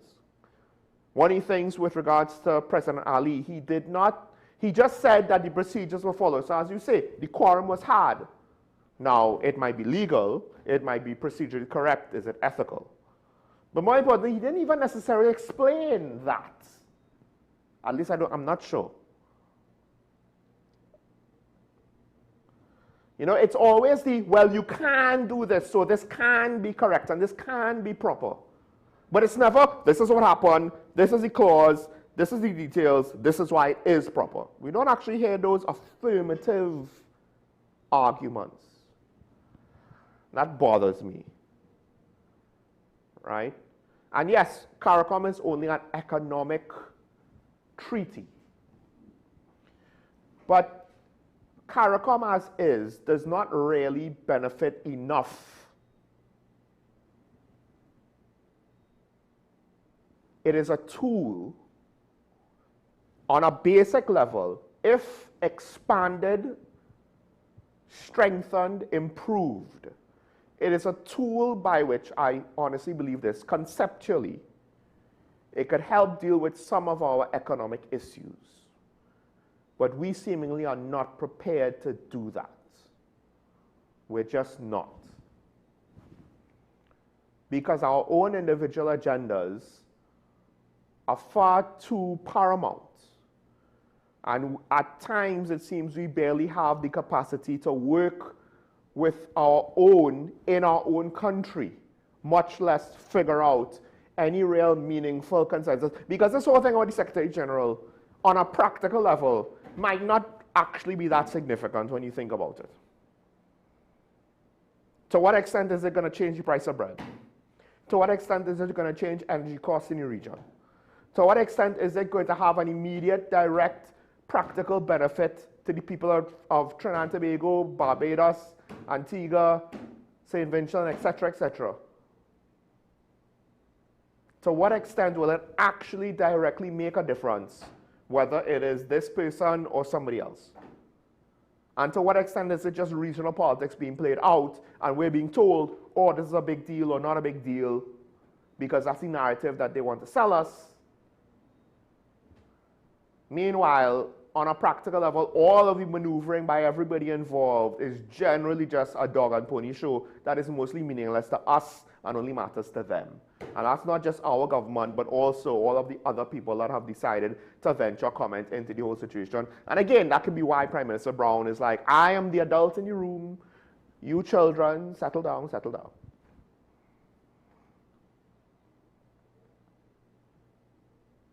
So, with regards to the whole needing our permission, the reason why more than anything else Shell would have to come to us is, ideally, you're using the Hibiscus platform to extract the dragon gas because it's connected to Atlantic LNG. It's connected to a processing facility that could turn natural gas into liquefied natural gas. Without doing that, you can't actually transport it by boat. It's pipeline, natural gas, or LNG via boat. There is no natural gas as a gas via boat, as far as I'm aware. So we have a refinery. I don't know if the type of crude coming out of the ground in Guyana, this is one of the things that isn't so clear about me, because I also heard about this with regards to oil in Venezuela. I'm not entirely sure if the type of crude coming out of Guyana and Venezuela is the type of crude that our refinery is geared or built to process, right? And I'm not sure if we were, because the quality of our crude, I believe, is similar.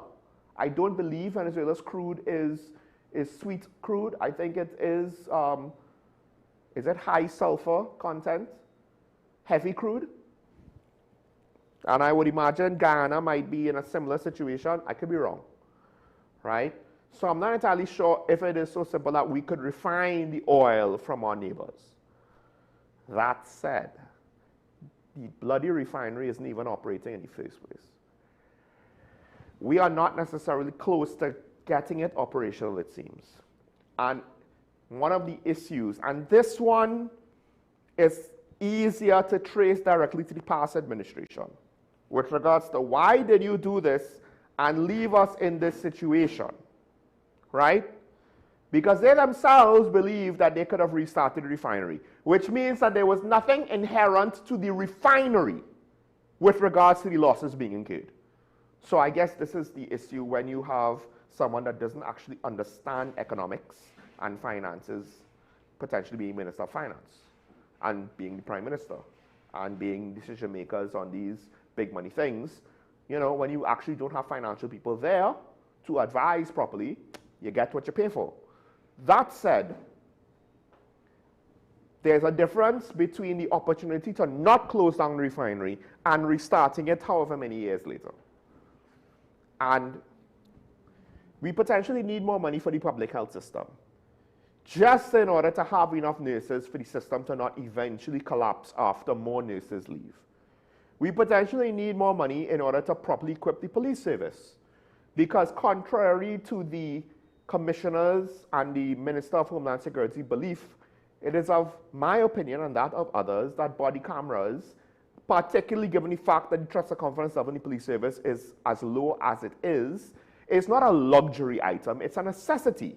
But no one ever necessarily accused the current Commissioner of Police of actually being proficient in operations.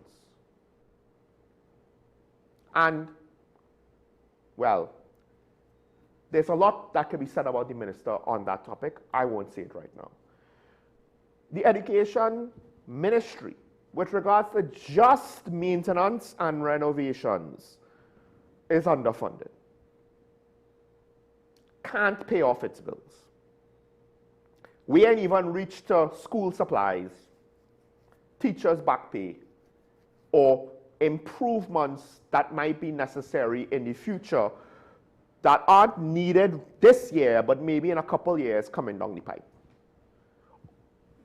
Construction of new schools, there's an incomplete one right up the road from here. So they need money. The fire service, I don't know to what degree we have solved the lack of fire trucks problems. It could be that we've just been lucky we haven't had an incident like what we did that led to the death of a sitting MP.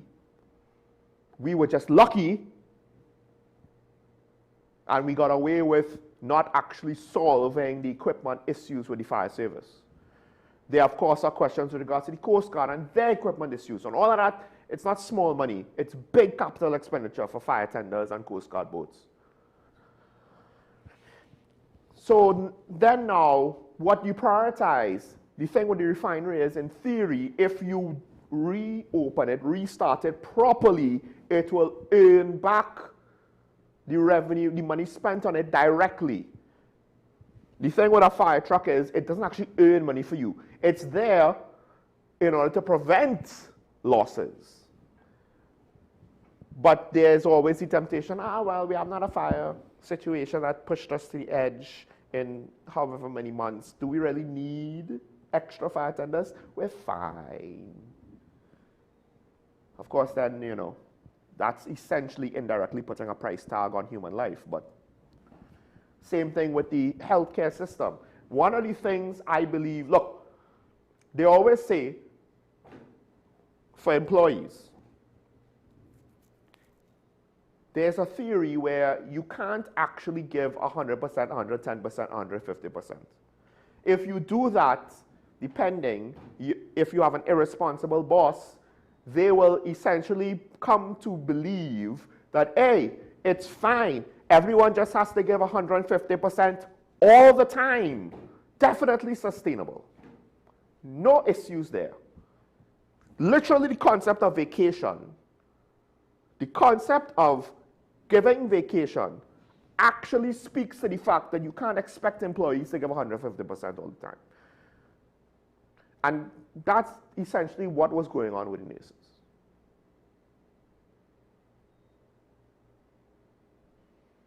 But it's healthcare, right? It's free healthcare. It's not going to earn money back. But again, not wanting to potentially staff it properly, allegedly, based on the Nursing Association, is indirectly putting a price tag on human life. So what do you prioritize? Body cameras, more nurses for a healthy pool of staff for health centers and hospitals, fire tenders, the refinery. What do you prioritize? We have Move on the line. Caller, good morning. You're on here. Morning, Mova. Good morning, Sean. Morning. I'm going to be brief. Two things. When will Mr. Ali be back on the program? Probably tomorrow. Okay, I will call back tomorrow because I have a couple issues I want to raise with him. The second thing, Sean, I sent you an email. Did you get it? I am not sure, actually. I have not taken note of any email. Let me just Okay. see. I sent you it a couple days ago. Did you send it to the All right? station? When you read it, you might get a further understanding, because I realize sometimes when I try to explain some things to you, maybe it's because of my passion gets involved, I may not always come across as clear to you as I would like. The email I sent you should explain certain things, but I'll call back tomorrow to speak to Mr. Ali. Have a good day. All right, thank you, caller.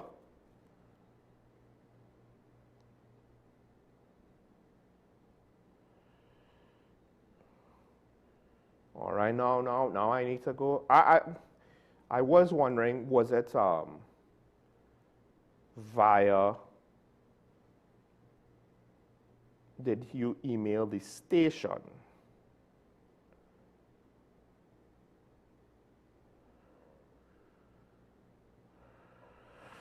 Because unfortunately, the station has a lot of emails, so to look for it, but I'll have to see.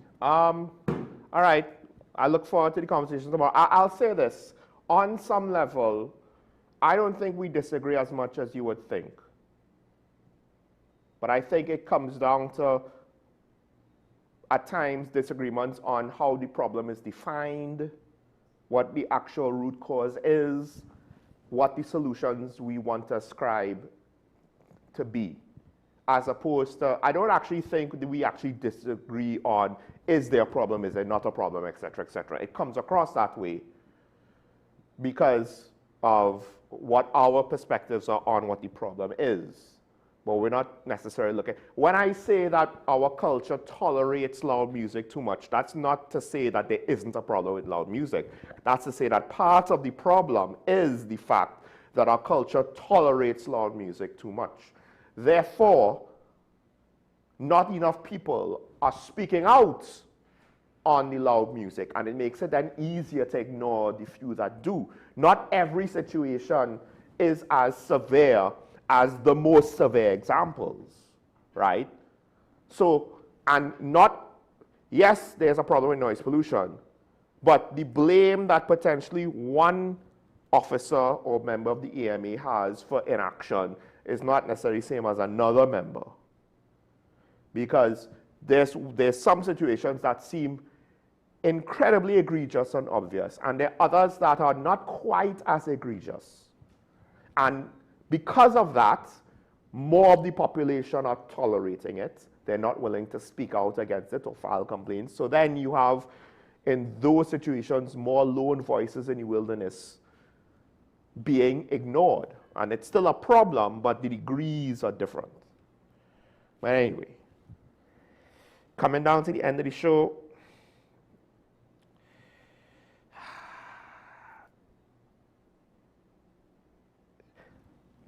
to Arima's point, yes, there's supposed to be someone that monitors the media, all media.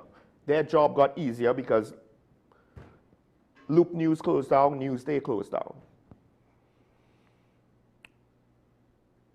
One of the things that, I'm not saying this is happening, but it might effectively come to pass, not intentionally, at least not fully, is to what degree do various private and, well, private agendas, because politicians acting in an immoral manner is a private agenda. Does it affect the framework of our society in negative ways and then can lead to a reduction in the fourth estate? And the smaller the fourth estate gets, the more susceptible it is itself to corruption, to unethical behavior, whether due to desperation for its own survival or by having bottlenecks that are easier to target by those with bad intentions. A larger fourth estate is a check and balance onto itself because each media house is in and of itself an entity that can report on potential wrongdoing by any other media house. And the competition with regards to viewership, at least at times, incentivizes improved ethical behavior. The one thing that could take the legs out from underneath that is when society itself loses sight of what ethical behavior is and all too often in American media, both mainstream television media and online YouTube commentary and the like, it is very easy for people to lose their way. I saw that essentially with CNN and MSNBC. Then I saw that with people who called out CNN and MSNBC, not necessarily making the same errors, but starting to make their own errors or similar enough errors, starting to be more bombastic, starting to be more emotional, starting to believe in the moral superiority of their own cause and potentially blinding them to their own failures and faults and limitations and diminishing their objectivity as a result. I only look for certain types of commentary in certain environments. It very much matters to me how it's being presented, because to me that is an indicator of an individual's biases or to what extent they are emotionally invested in the outcome as opposed to the truth. So right now, one of the better sources, I think, of objective commentary, because they check themselves, ironically, one's a sports broadcaster, one's a comedian. They both speak on politics, but they both speak on politics from a more moderate position. We don't have a lot of moderate commentators here in TNT. I have strong opinions. I politically, I would argue I'm moderate, but you know what? It's really not, at some point, it's not for the individual to say. It's what is the public's perception. Because if I'm perceived to be biased by the majority of the public, not by any one particular opinion on a random day, then that tells me maybe I'm doing something wrong. What do I need to adjust? Whether I am doing something wrong or not, I definitely need to adjust something if I'm being perceived in a way that I think is incorrect and that I don't want to be perceived. And very often the media is perceived to be biased for or against party X, party Y, the government, etc., etc. Losing an entire newspaper and one of the newer newsrooms, seemingly back-to-back in a way, it diminishes the collective judgment base for our news industry. It reduces the amount of manpower, man-hours, and effort that is being put into generating our news. And at times, the daily newspapers didn't all say exactly the same thing on each story, have exactly the same perspectives. And those multiple perspectives were beneficial, were helpful, even if we might have preferred one newspaper over the other. Now we have less perspective. And what this tells me is similar to the fact that the government has all of these issues that needs resources and we have limited resources. What do you prioritize? The population now needs to understand that the more and more reduction we have in our news media, the more and more they need to work of their own accord to keep up with current events and to seek the truth themselves, not just demand that it be handed on a silver platter, read a headline or a bullet point or some sort of catchy phrase from a politician's public utterances and think, oh, I know exactly what's going on. That's one of the costs of losing two news media houses. There's more responsibility now placed on our collective shoulders. Both the remainder of media, news media, journalism, commentary, etc. There's more responsibility on us in the industry. We have less to rely on. We have less people to check our excesses. We have less people to help disseminate information. But then also there's a greater responsibility now because there's less information being disseminated. Yes, it might be a different writing of the same story, But the point is, it's less perspectives, it's less framing, it's less description, it's less comprehension, because someone actually had to look at the situation and write something coherent after comprehending what went on for themselves and then present it for everybody else. There's less of that, which means we have to do it more for ourselves.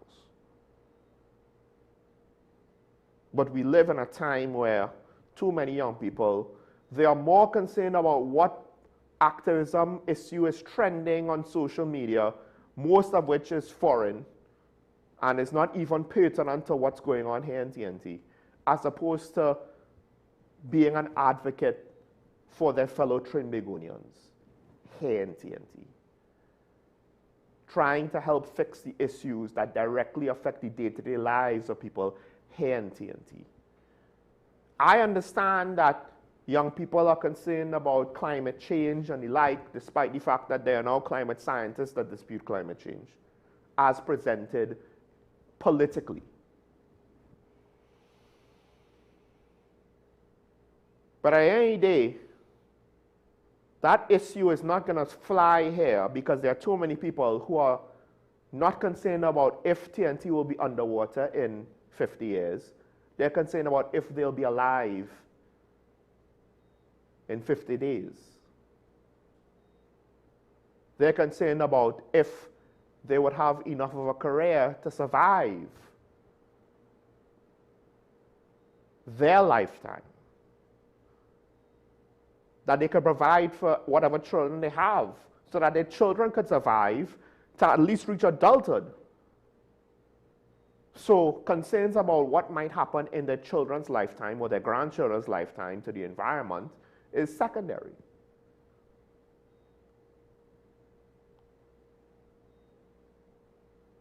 So we'll see to what extent is the population looking to rise to the occasion. Because so far we had 10 years of PNM administration, which attempted to go middle of the road, not rock the boat, even though they did rock the boat quite a few times harshly. They might not have realized it. But they attempted to hold stream. Didn't make any substantial improvements to the problem. We're depending on the oil and gas sector, which may or may not bail us out in the short term again, but we'll still be in that boat. The current government might be dealing with a growing problem, a much more severe situation version of what the PNM had to deal with. No closer to any actual solution as it continues to grow. The growth is not just in part of a lack of action by the successive governments, or rather due to irresponsible activity, but just a natural result of being unable to solve the issue. And the solutions are not easy, and given the, to be quite frank, softness of our population, the solutions would be unpopular, which is why we get such dodgy communications and long-term planning, questionable public decisions. We don't actually know everything that goes on behind the scenes. A more informed public will do two things: have more reasonable expectations and make more reasonable decisions when choosing its leaders. And it's not about choosing the PNM over the UNC over the PNM. It's about actually demanding both parties improve their performance, get their act together, and have their members be more professional. Because one of the things that came out in that documentary is literally the behavior of politicians. This is something that, while it's not necessarily widespread, it's probably very easy to find if prospective visitors do a search on TNT. They'll see news articles about crime right now. They'll see commentary by YouTubers within the last few years. And then if they go and look now to mainstream media houses, they'll have reports about drug smuggling. They'll have documentaries about crime and the coup and the long-term effects of an ever worsening situation. 11 years ago, one of the local speakers to the foreign reporter basically said the country was failing, was falling apart. He said that then. And I guess not necessarily a lot of people wanted to believe that. We were richer then, by the way. Look at where we reach now.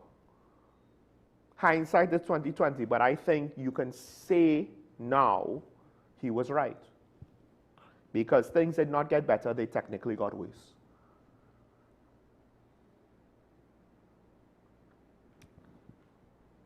Expect any politicians to magically solve the problem next year is not reasonable. Some of us might go away, some of us can't. At one point, I said it, CARICOM is not ready to commit to CARICOM. I question if enough of us Trinbagonians are ready and willing to commit to Trinidad and Tobago.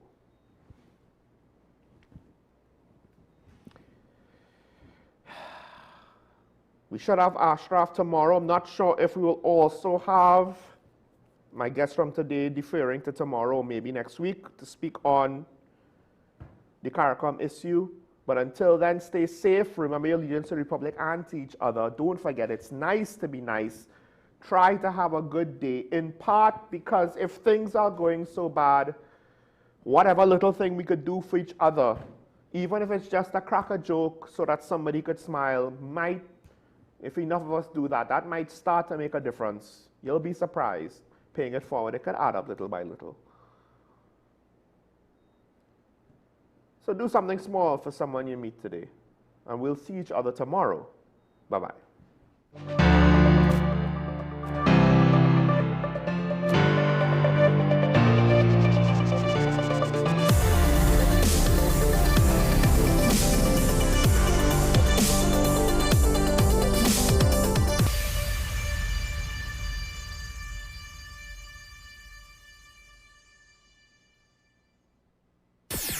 WESN